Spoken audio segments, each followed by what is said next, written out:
दोस्तों, नेपाल क्रिकेट के प्रशंसक जो हैं वो T20 वर्ल्ड कप से पहले यही कह रहे हैं कि भाई साहब हमारे तो अच्छे दिन आने वाले हैं, क्योंकि नेपाल के अंदर वेस्ट इंडीज की टीम पहुंची थी जिसमें उनकी सीनियर टीम के भी कई सारे प्लेयर थे। यानी कई सारे इंटरनेशनल प्लेयर्स को लेकर वेस्ट इंडीज की टीम वेस्ट इंडीज से निकलकर नेपाल पहुंची थी मैच खेलने के लिए।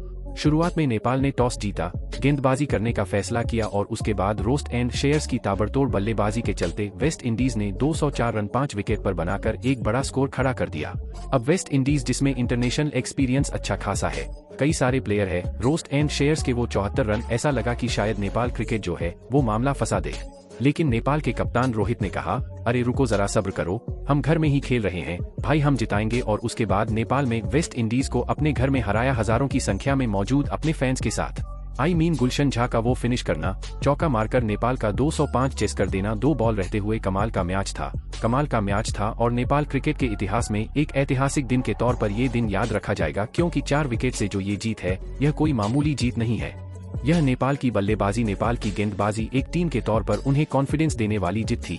205 रन कहीं पर भी हो वो बहुत बड़े रन होते हैं और रोहित जो कि कप्तान है, उन्होंने मेक श्योर किया कि भले कोई बल्लेबाज और चले ना चले, मैं चलूंगा और मैं ये मैच जिताकर आऊंगा। और वन मैन शो उन्होंने दिखाया 54 बॉल पर 112 रन, जिसमें 10 चौके, 6 छक्के और 1 विकेट भी गिरा था।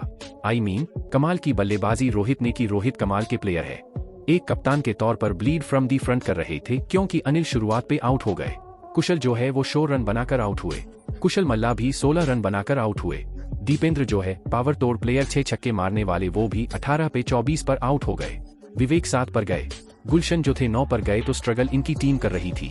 लेकिन एक तरफ से रोहित अकेले टिके थे और 54 बॉल पर 112 रन बनाकर ऑलमोस्ट मैच जब खत्म होने वाला था तब उनका विकेट गिरा। 18 ओवर 5 गेंद में जब 192 रन थे तब वो आउट हुए, लेकिन बाकी के काम जो था वो गुलशन और प्रतीश ने कर दिया था। बेहतरीन बल्लेबाजी, रोहित एक स्पेशल टैलेंट है और यह उन्होंने दिखाया। हालांकि आज किस्मत भी उनके साथ थी। नेपाल ने टॉस जीता, फील्डिंग करने का फैसला किया। वेस्ट इंडीज की टीम कंपैरिजन में बेहतर टीम थी, क्योंकि उनके पास कई इंटरनेशनल प्लेयर थे और उन इंटरनेशनल प्लेयर को लेकर वह जबाई तक खेलने तो लग रहा था कि शायद डोमिनेट करेंगे। लेकिन 5 मैचों के सीरीज में 1-0 से फिलहाल नेपाल जो है वो आगे चल रहा है। 205 रन, हम बार बार कह रहे हैं कि कहीं भी चेस करना आसान नहीं होता और जीस वेस्ट इंडीज के सामने उन्होंने नेपाल में आज ये मैच जीता है। अगर ऐसे ही परफॉर्मेंस रही तो कई सारी इंटरनेशनल टीम है जिन्हें वो हरा सकते। और यकीन मनी नेपाल ने अगर 2-3 मैच भी वर्ल्ड कप में जीत लिए तो यहाँ से नेपाल क्रिकेट का जो राइस है वो यहाँ से यहाँ पहुँच जाएगा। एक प्रीमियम टीम और 1-2 ऑर्डिनरी टीम को हराने से उनके करियर अगर आप बदल जाएगा, वो भी अफगानिस्तान की तरह हॉट फेवरेट मैन लेंगे जिनको लोग सीरियसली लेना शुरू कर देंगे। और नेपाल ने एक जलवा दिखाया है, बट नेपाल के साथ मेरे हिसाब से नेपाल क्रिकेट का ये शायद सबसे बेस्ट जीत थी, सबसे बेस्ट वाली जीत थी, बिकॉज अभी तक बड़े नामों के खिलाफ वो बहुत नहीं खेले थे, इंटरनेशनल एक्सपोजर इतना नहीं था। लेकिन इस टीम में जिसके सामने वो जीते उसमें कई इंटरनेशनल प्लेयर थे और इसी वजह से मुझे लगता है कि नेपाल का जीतना और बाकी टीम एक तरह संघर्ष करे, वो बताता है कि यार कितना डिफरेंस अभी नेपाल ने क्रिएट किया है। हालांकि नेपाल में आप इस जीत को थेरेपी के तौर पर दे सकते हैं, बिकॉज नेपाल जो है बीते कुछ दिनों से लगातार संघर्ष कर रहा था।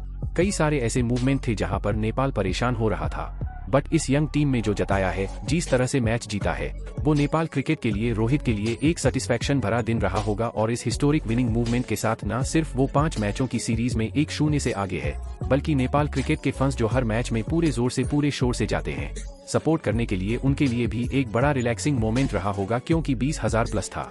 हजारों की संख्या में लोग आपको ऑनलाइन देख रहे थे। और इस टाइम जब आप एक शानदार पारी खेलते हो, और खुद कैप्टन नगर की कैप्टन की बात करूं मैं, 47 बॉल पर Sourav, so that's like use statement before world cup. और इसीलिए मैं कह रहा हूं कि ये एक थेरेपी की तरह था, क्योंकि नेपाल क्रिकेट में बहुत दिन से लोग परेशान थे, टेंशन में लग रहे थे, क्योंकि CWCL2 होम सीरीज हो, ट्राई सीरीज का फाइनल हो या सेमीफाइनल अगेंस्ट UAE हो, प्रीमियर कप में बहुत जगह पर वो लोग संघर्ष कर रहे थे। लेकिन अब नेपाल क्रिकेट की ये जीत जो है वो एक थेरेपी के तौर पर आई है, और इस वजह से नेपाली फंस जो है उस टाइम बल्ले बल्ले कर रहे, कह रहे जी बढ़िया है, चंगा सी, अब यहाँ से आगे हम दिखाएंगे कि हमें कितना है दम और हम क्या क्या कर सकते हैं। But overall it was a great match और all the best to Nepali cricket fans. काफी लोग जुड़े थे। उम्मीद करते हैं कि वर्ल्ड कप में भी आप कुछ ऐसी परफॉर्मेंस देंगे और दुनिया का दिल जीतेंगे। सो मैं heart goes for Nepal cricket, love you guys, thank you so much.